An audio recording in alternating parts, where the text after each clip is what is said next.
राधा दौड़कर झोपड़ी के बाहर आई। बाहर का दृश्य देखकर उसके पैर कांप गए। पीली लाइट वाली गाड़ियां खड़ी थीं। 2 सरकारी अफसर हाथों में कागज और नक्शे लिए इधर उधर घूम रहे थे। रामू अपनी पुरानी साइकिल के पैडल मारते हुए शहर के मुख्य चौराहे से कच्ची बस्ती की ओर मुड़ रहा था। हवा में आज एक ऐसी कड़वाहट थी जो चमड़ी को फाड़ कर सीधे हड्डियों के मज्जे तक उतर रही थी। दिसंबर की ये सर्द शाम किसी आदमखोर जानवर की तरह शहर को निगलने के लिए तैयार खड़ी थी।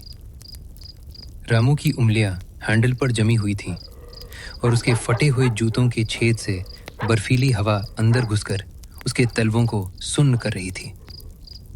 रास्ते भर वो सिर्फ यही सोच रहा था कि आज घर में चूल्हा जलने लायक लकड़ियां भी होंगी या नहीं।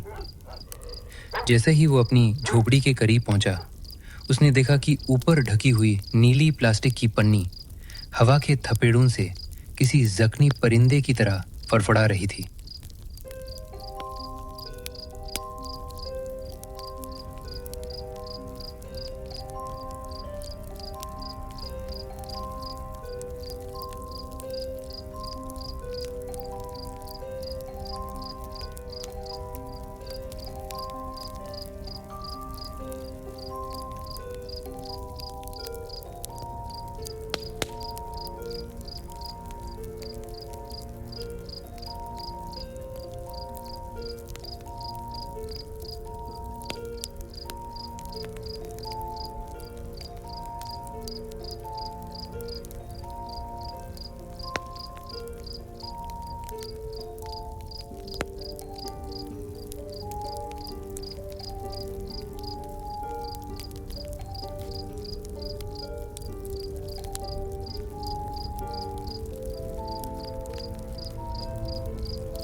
झोपड़ी के भीतर से धुएं की एक पतली लकीर बाहर आने की कोशिश कर रही थी, जो शायद राधा की नाकाम कोशिशों का नतीजा थी। रामू ने साइकिल को दीवार के सहारे टिकाया और ठिठुरते हुए हाथ आपस में रगड़े।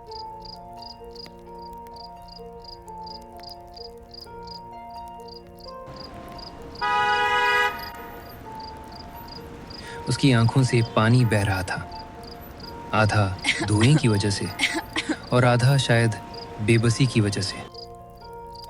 कोने में एक पुरानी बोरी ओढ़े 8 साल का मुन्ना बैठा था, जिसके होठ ठंड के मारे नीले पड़ चुके थे। राधा ने सिर उठाकर रामू की तरफ देखा। उसकी आंखों में एक सवाल था, जिसका जवाब रामू के पास में ही था। राधा धीमी आवाज में बोली,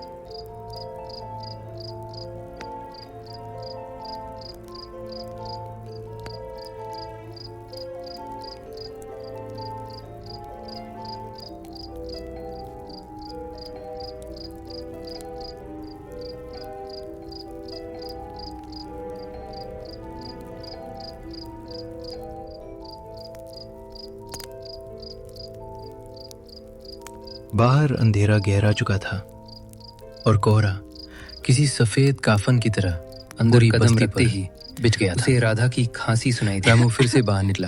वो चूल्हे के पास बैठी कि शायद किसी दुकान के बाहर फेंके हुए गत्ते के टुकड़े मिल जाए। हवा अब सुइयां चुभो रही थी। सड़कें खाली होने लगी थीं, क्योंकि अमीर लोग अपने घरों के हीटर चलाकर गर्म कॉफी का आनंद ले रहे थे।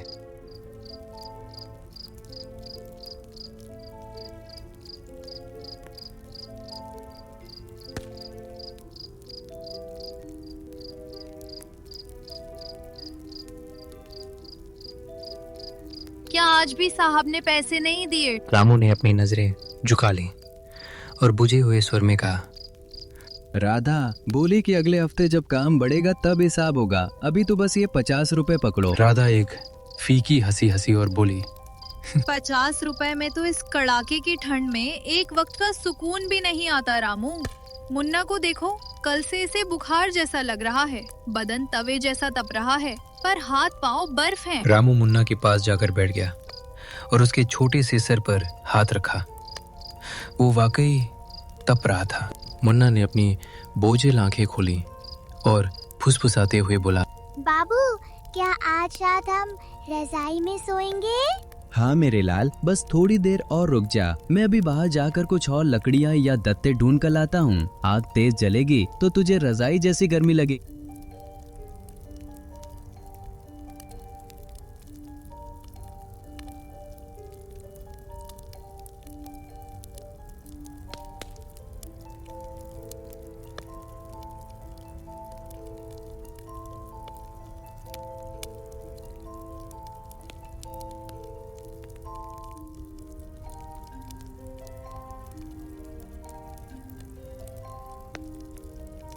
रामू कूड़े के ढेर के पास रुका और अपने कांपते हाथों से कचरा टटोलने लगा।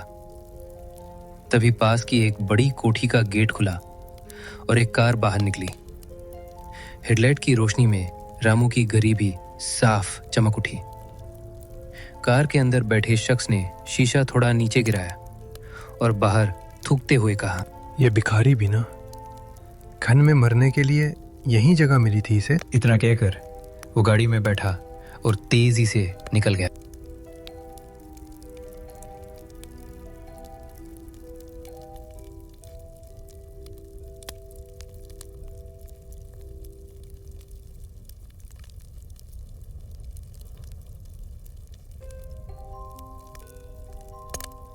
घर पहुंचते ही उसने उन चीजों को आग के हवाले कर दिया।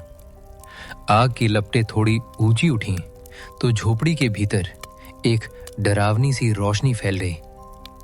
राधा ने मुन्ना को आग के पास बिठाया।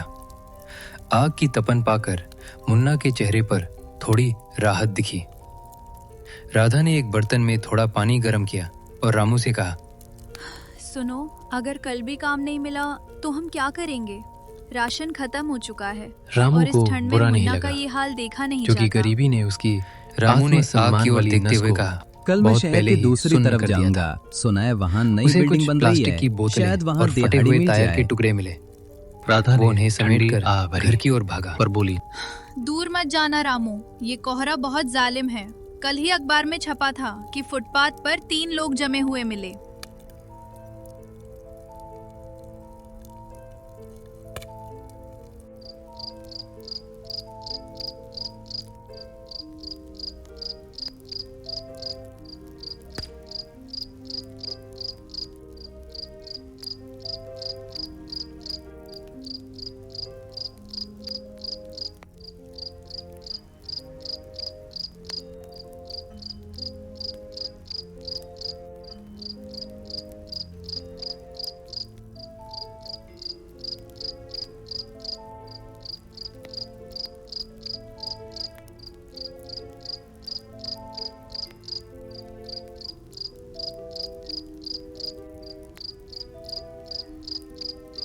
रात चढ़ने के साथ ठंड और खौफनाक होती जा रही थी। झोपड़ी की दरारों से आती हवा सीटी जैसी आवाज निकाल रही थी। रामू और राधा ने तय किया कि वे आज नहीं सोएंगे। वे बारी बारी से आग जलाए रखेंगे ताकि मुन्ना को ठंड न लगे। आधी रात को अचानक बारिश की कुछ बूंदें प्लास्टिक की छत पर गिरने लगीं। रामू का दिल बैठ गया। ठंड और बारिश का मतलब था मौत का बुलावा। छत के एक कोने से पानी टपकने लगा था, ठीक वहां जहां मुन्ना सोया था। रामू तुरंत उठा और उस छेद पर अपना हाथ रख दिया ताकि पानी मुन्ना पर न गिरे। राधा ने देखा कि रामू खुद भीग रहा है। उसने कहा, हट जाओ रामू, तुम भी बीमार पड़ जाओगे। लेकिन सूरज की रामू उस ने पहली जवाब किरण दिया, के साथ ही नहीं एक राधा, नई मुझे मुसीबत कुछ ने नहीं होगा, दस्तक दी। पर मुन्ना को एक भी बूंद जब लग बस्ती गई के तो बाहर इसका बुखार कुछ जान ले सरकारी लेगा। गाड़ियां पूरी आकर रात रामू उसी अवस्था में खड़ा रहा, एक हाथ छत के छेद पर और दूसरा शरीर को संभालने के लिए दीवार पर। उसकी देह कांप रही थी, दांत बज रहे थे, पर बाप की ममता उस कड़ाके की ठंड पर भारी राधा पड़ रही दौड़कर थी। झोपड़ी के बाहर आई। भोर होने तक बाहर का दृश्य देखकर लेकिन उसके पैर घना हो गया कि दो पीली लाइट वाली गाड़ियां खड़ी थी। दो सरकारी अफसर हाथों में कागज और नक्शे लिए इधर उधर घूम रहे थे और उनमें कोई हरकत नहीं हो रही थी। राधा ने उसे हिलाया। रामू, रामू, होश में आओ। रामू धीरे से मुस्कुराया और बोला, मुन्ना ठीक है ना, बस यही काफी है।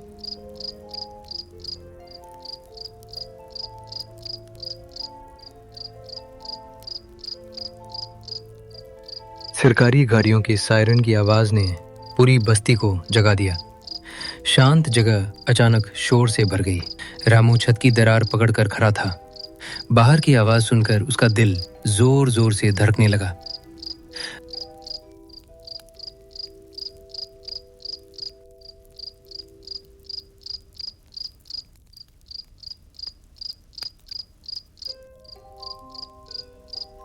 रामू डरते डरते बाहर आया। ठंडी हवा उसके गीले शरीर से टकराई जैसे सुइयां चुभ रही हो। एक अफसर जोर से बोला, चलो भाई, ये जगह खाली करो। आज शाम तक यहाँ का सारा अतिक्रमण साफ होना है। ऊपर से सख्त ऑर्डर है। साहब, इतनी ठंड है, बच्चा बीमार है, बस कुछ दिन की मोहलत दे दीजिए। शाम तक नहीं हटे तो बुलडोजर चल जाएगा। रामू चुप रह गया। पीछे खड़ी राधा रोने लगी। राधा अंदर भागी। मुन्ना बुखार में जल रहा था। उसने अपनी माँ से पूछा, माँ, क्या हुआ? हम कहीं जा रहे हैं। राधा के पास कोई जवाब नहीं था। उसने बस मुन्ना को शॉल में लपेट लिया। रामू झोपड़ी के अंदर आया। 4 पुराने बर्तन, एक टूटी साइकिल और मुन्ना की किताबें, यही उसकी पूरी दुनिया थी। उसने मुन्ना की ओर देखते हुए कहा, डर मत बेटा, तेरा बाबू जिंदा है। रामू साइकिल लेकर शहर की तरफ निकल पड़ा। कोहरा बहुत घना था। आखिरकार वो एक सरकारी रैन बसेरे तक पहुंचा। वहाँ बहुत भीड़ थी। रामू ने गार्ड से कहा, भाई, मेरा बच्चा बीमार है, एक रात की जगह मिल जाए। जगह नहीं है, चल हट। रामू निराश होकर स्टेशन की तरफ चला गया। वहाँ भी गरीब लोग जमीन पर सोए थे। उसने एक कोना देखा और सोचा, रात यहीं काट लेंगे। पास की दुकान से उसने चाय और बिस्किट खरीदे। 50 रुपए आखिरी थे। वो वापस बस्ती लौटा। राधा पत्थर पर बैठी थी। मुन्ना उसकी गोद में था। रामू को आते देख मुन्ना ने रामू से पूछा, बाबू, क्या हम स्टेशन में रहेंगे? हाँ बेटा, वहाँ ट्रेन देखेंगे। शाम होते होते वो लोग वहाँ से निकल गए और रात के करीब 8 बजे वे लोग स्टेशन पहुंचे। वो कोना अब किसी और का था। वे स्टेशन के खुले हिस्से में बैठ गए। ठंडी हवा सीधे लग रही थी। रामू ने गत्ते लगाए और कहा, बेटा, आंख बंद कर सोच, हम महल में। बाबू, महल में दरवाजा क्यों नहीं है? रामू चुप रहा। तभी पास बैठे एक बूढ़े ने कहा, बेटा, राधा ने खुद जब को नहीं, मुन्ना का नाम सुना बच्चे को बचा। तो वो पागलों की तीनों तरह एक दूसरे से सट कर बैठ गए। अचानक लेकिन अनाउंसमेंट मुन्ना की हुई। आंखों की कोहरे के पुतलियां कारण स्थिर थीं। सभी ट्रेनें रद्द हैं। नन्हा रात शरीर और किसी ठंडी हो गई। सूखी मुन्ना का शरीर कांपने लगा। होता जा रहा था। घबरा गई। रामू का इसे क्या दिमाग हो रहा सुन्न है? हो गया। रामू ने छुआ। धमनियों शरीर में ठंडा दौड़ता था, खून बुखार जैसे तेज। बर्फ थोड़ी बनकर दूर जम आग आया जल हो। रही थी। कुछ अमीर उसे समझ लड़के नहीं आ वहाँ रहा खड़े था थे। रामू कि वो उनके इस पास गया। कयामत की रात साहब, में कहाँ बच्चे जाए। को आग के पास बैठने उसने दो। मुन्ना को अपनी वे गोद में हंसने उठाया। लगे। उनमें और से एक ने स्टेशन कहा, की गीली दूर हट, बर्फीली बदबू फर्श आ पर रही है। नंगे रामू पैर कुछ नहीं कर भागने सका। लगा। वो लौटा और कूड़े के उसके पास पीछे पड़ी पीछे तिरपाल राधा। उठाकर मुन्ना पर डाल दी। रात के 3 बज चुके थे। रामू के पैर सुन्न हो गए। अचानक उसने देखा मुन्ना की सांस बहुत धीमी हो गई। रामू चिल्लाया, राधा, मुन्ना कुछ बोल नहीं रहा है।